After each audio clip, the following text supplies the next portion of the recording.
ఏపీలో పెన్షన్ల రాజకీయం నడుస్తోంది. గత నెలలో పెన్షన్ల పంపిణీలో తీవ్ర జాప్యం జరిగింది. ఈ విషయంలో తప్పు మీదంటే మీది అంటూ అధికార విపక్షాలు ఆరోపించుకున్నాయి. కానీ పెన్షన్ లబ్ధిదారులు మూల్యం చెల్లించుకోవాల్సి వచ్చింది. మండుటెండలో వృద్ధులు ఆపసోపాలు పడ్డారని, ఓ 32 మంది వృద్ధులు చనిపోయారని ప్రభుత్వమే గణాంకాలతో సహా వెల్లడించింది. ఈ తరుణంలో దిద్దుబాటు చర్యలకు ఉపక్రమించాల్సిపోయింది. ఈ నెలలో సైతం వృద్ధులకు రిక్తహస్తం అందించారు. నేరుగా బ్యాంక్ ఖాతాలోనే పింఛన్ మొత్తాన్ని జమ చేస్తామని చెప్పుకొచ్చారు. నిన్న పింఛన్ల కోసం సచివాలయాలకు వెళ్లిన వృద్ధులకు నేరుగా పింఛన్లు ఇవ్వడం కుదరదని, ఖాతాలోనే నగదు జమ చేస్తామని అక్కడ సిబ్బంది చెబుతున్నారు.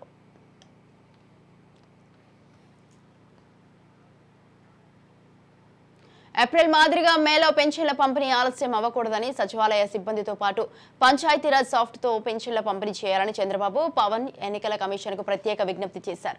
అయితే ఇంటింటికి వెళ్లి పెన్షన్ల పంపిణీ చేయడం సాధ్యం కాదని ప్రభుత్వం తేల్చేసింది. కేవలం మంచంపై ఉన్న వారికి మాత్రమే పెన్షన్లు అందించగలమని చెప్పుకొచ్చింది. మిగతా వారికి బ్యాంక్ ఖాతాలో నిధులు జమ చేస్తామని ప్రకటించింది. అయితే రాష్ట్ర వ్యాప్తంగా 65 లక్షల మంది పింఛన్ లబ్ధిదారులు ఉన్నారు. అందులో కేవలం 48 లక్షల మందికి మాత్రమే బ్యాంక్ ఖాతాలు ఉన్నాయి. అయితే మిగతా లబ్ధిదారుల పరిస్థితి ఏమిటన్నది తెలియడం లేదు. ప్రభుత్వం రాజకీయ లబ్ధి కోసం పెన్షన్ల పంపిణీ ఆలస్యం చేస్తోందని విపక్షాలు ప్రచారం చేయడం ప్రారంభించాయి. మొత్తానికైతే ఏపీలో పెన్షన్ల రాజకీయం రసవత్తరంగా మారుతోంది.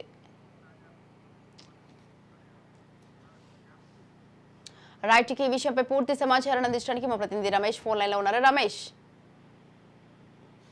స్వాతి, ఏదైతే మరి ఏపీలో పెన్షన్ల రాజకీయ రగడ రేపుతుందని చెప్పుకోవచ్చు. ఎందుకంటే ఇప్పటి వరకు వైసీపీ ప్రభుత్వం వాలంటీర్స్ ద్వారా కూడా నేరుగా వాళ్ళ ఇంటికే అందజేసినటువంటి నేపథ్యంలో ఏదైతే మరి ప్రభుత్వం ఎలక్షన్ కోడ్ వచ్చిన తర్వాత కూడా మరి దానిపైన వాలంటీర్ల పైన కోర్టుకు వెళ్ళినటువంటి పరిస్థితి కనపడుతుంది. కోర్టు ఒక కీలక ఆదేశాలు అయితే జారీ చేసింది. వాలంటీర్లు ఎక్కడా కూడా ఆ పెన్షన్లు పంపిణీ చేయరాదు, అటు లబ్ధిదారుల దగ్గరికి ఎటువంటి పథకాల్లో కూడా ఇన్వాల్వ్ కాకూడదని కూడా చెప్పినటువంటి పరిస్థితి కనపడుతుంది. అయితే ఈ నేపథ్యంలోనే వైసీపీ ప్రతిదీ కూడా మరి ఎన్నికల ప్రచారంగా మార్చుకునేటువంటి ప్రయత్నాలు అయితే జరుగుతుంది. ఎందుకంటే పూర్తి స్థాయిలో మరి ప్రభుత్వ వ్యవస్థ ఉన్నప్పుడు ఖచ్చితంగా అటు రెవెన్యూ వ్యవస్థ కానీ సచివాలయ ఎంప్లాయీస్ ద్వారా కూడా మరి నేరుగా ప్రజలకి అందజేయాలని చెప్పినటువంటి నేపథ్యంలో అయితే దీనిపైన కొంత రాజకీయంగా కూడా లబ్ధి పొందే విధంగా అటు టీడీపీ కానీ బీజేపీ కానీ ముందుకెళ్తున్నటువంటి పరిస్థితి కనపడుతుంది. అయితే గత నెలలో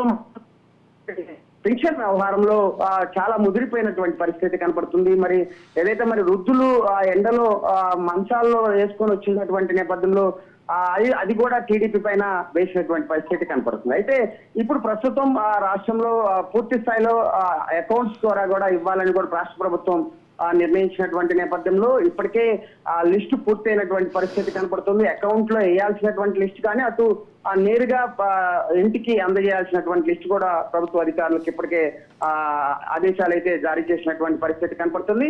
5 రోజులుగా కూడా పెన్షన్ల పంపిణీ జరుగుతుంది. ఎక్కడికక్కడ కూడా బ్యాంక్ అకౌంట్ లో కూడా వేసినటువంటి నేపథ్యంలో అక్కడికి వృద్ధులు కానీ వికలాంగులు కానీ నేరుగా ఆ పెన్షన్ అందుకోవడానికి కూడా బ్యాంకుల దగ్గరికి తరలి వస్తున్నటువంటి పరిస్థితి కనపడుతుంది. అయితే ఈ నేపథ్యంలో ఈ రోజు లాస్ట్ రోజు అని చెప్పుకోవచ్చు. 5వ తారీఖు వరకు ఉందని చెప్పి ఇప్పటికే అధికారులు చెప్తున్నటువంటి నేపథ్యంలో పెద్ద మొత్తంలో కూడా ఈ 3 రోజుల పాటు జరిగినటువంటి పెన్షన్ల పంపిణీ వ్యవహారం కూడా పూర్తి స్థాయిలో పూర్తయిందని చెప్పుకోవచ్చు. అయితే ఇదే సమయంలో వైసీపీ పూర్తి స్థాయిలో పెన్షన్స్ పంపిణీ సమయంలో కూడా ఖచ్చితంగా టీడీపీ పైన దుమ్మెత్తి పోస్తున్నటువంటి పరిస్థితి కనపడుతుంది. వాలంటీర్లు పూర్తిగా కూడా పెట్టినటువంటి నేపథ్యంలో వృద్ధులు ఇబ్బంది పడుతున్నారంటూ కూడా చెప్తున్నటువంటి పరిస్థితి కనపడుతుంది. ఇప్పటికే దాదాపు రాష్ట్ర వ్యాప్తంగా 32 మంది అటు వృద్ధులు చనిపోయినటువంటి నేపథ్యంలో అదంతా కూడా టీడీపీ మీద వేస్తున్నటువంటి పరిస్థితి కనపడుతుంది. ఎన్నికలు దగ్గర పడుతున్నటువంటి ప్రతి అంశాన్ని కూడా వారికి వైసీపీకి అనుకూలంగా మార్చుకునే విధంగా కూడా ముందుకెళ్తున్నటువంటి పరిస్థితి ఉంది. అయితే రాష్ట్ర వ్యాప్తంగా కూడా 65 లక్షల మంది పెన్షన్దారులు ఉన్నటువంటి నేపథ్యంలో దాంట్లో కేవలం 48 లక్షల మందికి అకౌంట్ లో ఉన్నటువంటి పరిస్థితి కనపడుతుంది. ఈ 48 లక్షల మందికి కూడా ఖచ్చితంగా నేరుగా అకౌంట్ బదిలీ చేసినటువంటి పరిస్థితి కనపడుతుంది. అయితే వృద్ధులు కూడా మరి ఏదైతే అకౌంట్ లో వేసినటువంటి సమయంలో ఖచ్చితంగా వారికి ఏటీఎం ఫెసిలిటీ ఉండదు కాబట్టి వారు డైరెక్ట్ గా బ్యాంకుల దగ్గరికి వస్తున్నారు. బ్యాంకు అధికారులు కూడా పూర్తి స్థాయిలో అక్కడ ఒక టెంట్ ఏర్పాటు చేస్తున్నారు, కుర్చీలు వేస్తున్నారు, అక్కడ మంచి వసతి అయితే ఖచ్చితంగా కనబడుతుంది. అయితే సచివాలయం ఒక కన్వీనర్ వారికి ఒక్కొక్క బ్యాంకుకి ఒక సచివాలయం కన్వీనర్ ని నిర్మించారు. అక్కడ ఉన్నటువంటి వృద్ధులకి ఏ విధంగా పెన్షన్ అందుతుంది, అదేవిధంగా బ్యాంకులకు వచ్చినటువంటి సమయంలో కూడా ఎక్కడ కూడా వృద్ధులు ఇబ్బంది పడకుండా కూడా వారికి అకౌంట్ లో తీసుకోవడానికి కూడా వారికి కావాల్సినటువంటి సదుపాయాలు స్లిప్ రాసి ఇవ్వడం కానీ, అటు మంచి వసతి కూడా బ్యాంకులు కూడా పూర్తిగా వృద్ధులకి అనుకూలంగా వస్తుంది. ఎందుకంటే ఆ దశగానే అటు ప్రభుత్వ అధికారులు బ్యాంకు అధికారులు కూడా ఆదేశాలు జారీ చేశారు. ఎక్కడ కూడా ఇబ్బందులు జరగకుండా కూడా వాళ్ళు ఎక్కువసేపు వెయిట్ చేయించకుండా కూడా పెన్షన్ వెంటనే ఇచ్చి పంపించాలంటూ కూడా ఇప్పుడే రాష్ట్ర ప్రభుత్వం నిర్ణయించినటువంటి పరిస్థితి. అయితే ఎన్నికల కోడ్ వచ్చినటువంటి నేపథ్యంలో కొన్ని నిబంధనలు ఖచ్చితంగా పాటించాల్సినటువంటి అవసరం ఉంది. ఎందుకంటే అటు విపక్షాలు పెట్టినటువంటి ఫిర్యాదులకి ఖచ్చితంగా వాళ్ళు స్పందించాల్సినటువంటి అవసరం అయితే ఖచ్చితంగా ఉంది. ఎందుకంటే మరి వాలంటరీ వ్యవస్థ ఈ రోజు రాష్ట్రంలోనే ఒక వైసీపీ కార్యకర్తగా మారినటువంటి నేపథ్యంలో మరి టీడీపీ పూర్తి స్థాయిలో ఎదుర్కొనే ప్రయత్నం అయితే ఖచ్చితంగా జరుగుతుంది. ఎందుకంటే సార్వత్రిక ఎన్నికల్లో మరి ఓట్ల ప్రభావం ఎక్కువగా వాలంటీర్లు చేస్తున్నటువంటి నేపథ్యంలో మనం ఇప్పుడు రాష్ట్రంలో మనం చూస్తున్నాం. ఎందుకంటే వాలంటీర్లని టీడీపీ ఏదైతే ఆరోపించిందో అది నిజంగానే జరుగుతుందని చెప్పుకోవచ్చు. ఎందుకంటే వాలంటీర్లు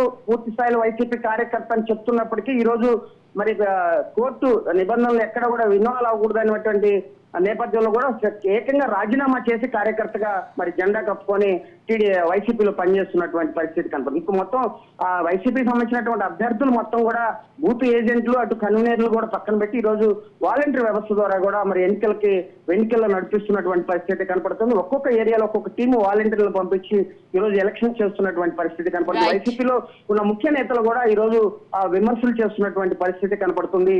అయితే ఈ మొత్తం పూర్తి స్థాయిలో అటు వైసీపీ టీడీపీ మధ్య కూడా మరి సార్వత్రిక ఎన్నికల దగ్గర పడుతున్నటువంటి నేపథ్యంలో ప్రతి అంశాన్ని కూడా అటు తన వైపు మలుచుకునే విధంగా ముందుకెళ్తున్నటువంటి పరిస్థితి. అయితే నిన్న జగన్మోహన్ రెడ్డి ఏదైతే డీబీటీ ఇప్పటి వరకు కూడా అనేక సార్లు 30 సార్లు డీబీటీ ద్వారా కూడా ప్రజలకి నేరుగా సంక్షేమ పథకాలు అందినటువంటి నేపథ్యంలో మరొకటి పెండింగ్ ఉందంటూ కూడా ప్రభుత్వానికి విన్నవించుకున్నారు. మరి డీబీటీ ద్వారా మరో పథకాలు ప్రభుత్వానికి అందించాలి, ఎలక్షన్ కోడ్ ఎక్కడ అమలు రాదు అంటూ కూడా దీనికి పర్మిషన్ ఇవ్వాలంటూ కూడా ఎన్నికల కమిషన్ కి ఇప్పటికే అప్లికేషన్ పెట్టుకున్నటువంటి నేపథ్యంలో దానిపైన ఒక క్లారిటీ రావాల్సినటువంటి అవకాశం అయితే ఖచ్చితంగా కనపడుతుంది. అయితే ఏది ఏమైనా సార్వత్రిక ఎన్నికల దగ్గర పడుతున్నటువంటి నేపథ్యంలో పెన్షన్ వ్యవహారం కొంత రాజకీయంగా వేడెక్కిందని చెప్పుకోవచ్చు. ఏది ఏమైనా పెన్షన్స్ దారులు మాత్రం పూర్తి స్థాయిలో ఇంటికి వచ్చి ఇవ్వాలంటూ కూడా వారు అభ్యర్థిస్తున్నట్టు పరిస్థితి కనపడుతుంది. అదే సమయంలో టీడీపీ మేనిఫెస్టోలో కూడా పెట్టినటువంటి పరిస్థితి కనపడుతుంది. ఖచ్చితంగా రాబోయేటువంటి రోజుల్లో టీడీపీ గెలిచిన తర్వాత ఇప్పటికి ప్రస్తుతం 3,000 పెన్షన్ అందిస్తున్నటువంటి నేపథ్యంలో టీడీపీ ఉమ్మడి కూటమి ఏర్పడితే ఖచ్చితంగా 4,000 రూపాయలు అందిస్తామన్నారు. ఇప్పుడు అదేవిధంగా వికలాంగులకు కూడా 6,000 రూపాయలు అందిస్తామని చెప్పినటువంటి పరిస్థితి కనుక నేరుగా వారి ఇంటి వద్దకే అందిస్తామని ఇప్పటికే కూటమి మేనిఫెస్టోలో పెట్టినటువంటి నేపథ్యంలో దానిపైన పూర్తి స్థాయిలో విమర్శలు అయితే right. Thank you Ramesh, thanks for the details.